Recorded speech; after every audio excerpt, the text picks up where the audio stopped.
Thank you આંટી. બહાર બહુ ગરમી છે અને મને જીટાજીએ કીધું હતું કે મેં એસી લીધું છે તો હું ઠંડી થવા આવી ગઈ. મારી માટે થોડું પાણી કા જ્યુસ લઈ આવશો? તો પાણી નહીં પણ પાડી દઉં. શું કીધું આંટી?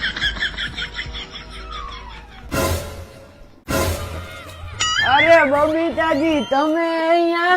અરે બહાર થોડી ગરમી લાગતી હતી ને તો મેં કીધું તમારી ઘરે ઠંડી થઈ જાય. આજે કાંઈ વાંધો નહીં, તમારું જ ઘર સમજો.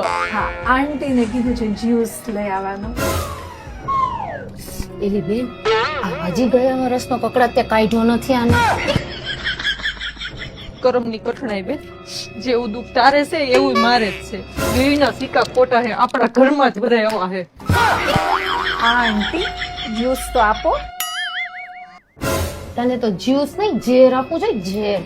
થેન્ક યુ સેકન્ડ આંટી. તારાથી આ કેસ નો પતતો હોય ને તો મને આપી દે. આગલા વિડીયોમાં તો જરૂરથી હું આને પતાવી દઈશ.